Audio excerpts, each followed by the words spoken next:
नमस्कार, स्वागत है आपका। आप देख रहे हैं लाइव हिंदुस्तान और इस वक्त की बड़ी खबर जो ताजा रुझान आ रहे हैं, हालांकि शुरुआती रुझान है, पहले तो उससे आपको अपडेट कर देते हैं। और ये चुनाव आयोग की तरफ से जो डेटा जारी किया गया वो हम आपको बता रहे हैं, क्योंकि टेलीविजन चैनल अगर आप देख रहे होंगे तो बहुत तेजी से भाग रहे हैं। ऐसा लग रहा है कि बहुत बड़ा उलटफेर हो गया है या चीजें एकदम से साफ हो गई हैं, लेकिन ऐसा नहीं है। आप बिल्कुल ताजा जो रुझान है इस वक्त पहले दौर के, वो एक बार समझ लीजिए। इस वक्त चुनाव आयोग के डेटा के मुताबिक बीजेपी 48 सीटों पर, विधानसभा सीटों पर इस वक्त बिहार में आगे चल रही है, जबकि जेडीयू उसकी सहयोगी 47 सीटों पर, आरजेडी 23 सीटों पर और रामविलास पासवान की पार्टी लोक जनशक्ति 13 सीटों पर आगे चल रही है। अन्य 5 सीटों पर आगे हैं। अगर हम खास बात करें और खास तौर से उन सीटों को देखें, हालांकि ये नारा इस वक्त बहुत जबरदस्त चर्चा पे आ गया है कि बिहार की जीत हमारी है और अब बंगाल की बारी है। मतलब कहीं ना कहीं एनडीए को एक ताकत मिली है, एनडीए को जीत का एहसास हो गया है। लेकिन अब ये शुरुआती रुझान है और फौरी तौर पर कुछ भी नहीं कहा जा सकता। 2015 में चीजें बदल गई थी, बहुत कुछ बदला था और इसी तरह से रुझानों में कुछ चला और उसके बाद एकदम से पासा पलट गया। तो इसलिए कहना या किसी तरह का प्रेडिक्शन करना जल्दबाजी होगी। लेकिन आपको बता दें कि जो शुरुआती रुझान है उनमें जो खास सीटें हैं उसका हम जिक्र यहां पर जरूर करेंगे।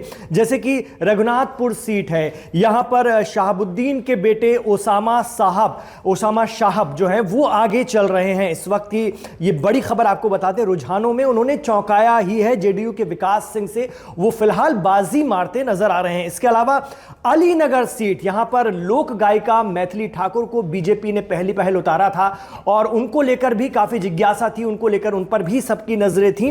तो खबर यह है कि विनोद मिश्रा, आरजेडी के विनोद मिश्रा से वो आगे चल रही हैं। इसके अलावा मुंगेर से मुनाजिर हसन, एआईएमआईएम के जो पूर्व मंत्री और सांसद रहे, वो पीछे हो गए हैं, पीछे चल रहे हैं काफी। और सीमांचल में जो एआईएमआईएम को लेकर के एक माहौल बना था और ऐसा लग रहा था कि वो अच्छा परफॉर्म करेगी, पिछले बार की तरह या उससे बेहतर जाएगी, लेकिन ऐसा कुछ भी होता नहीं नजर आ रहा है। सीमांचल की 24 सीटों पर जेडीयू बेहतर प्रदर्शन करती फिलहाल नजर आती है।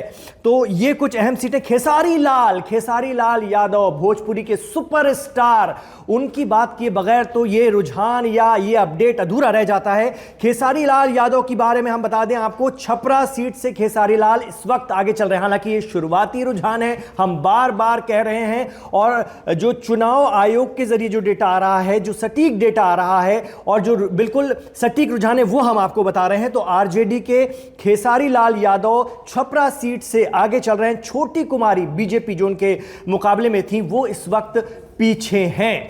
ये फिलहाल शुरुआती रुझान है। इन खास सीटों के और भी बड़ी सीटों पर हमारी नजर बनी हुई है, ताजा अपडेट लेकर आपके पास आ रहे हैं। लेकिन बहुत तेजी से अगर हम देखें तो एनडीए को फिलहाल बढ़त मिलती नजर आ रही है। रुझानों में एनडीए को बढ़त मिलती नजर आ रही है और बीजेपी बड़ी पार्टी, सबसे बड़ी पार्टी के तौर पर उभरती रुझानों में नजर आती है। लेकिन ये बिहार है, यहां चीजें बहुत तेजी से बदलती हैं। ये शुरुआती रुझान है, इसलिए अभी बहुत कुछ कहना जल्दबाजी होगी। देखना यह होगा कि इन सीटों पर जिनका हमने जिक्र किया वहां क्या उलटफेर होता है, और भी दूसरी या अन्य सीटों के ताजा रुझान, ताजा अपडेट लेकर हम आपके बीच थोड़ी देर में हाजिर हो रहेंगे। आप रहिए लाइव हिंदुस्तान के साथ।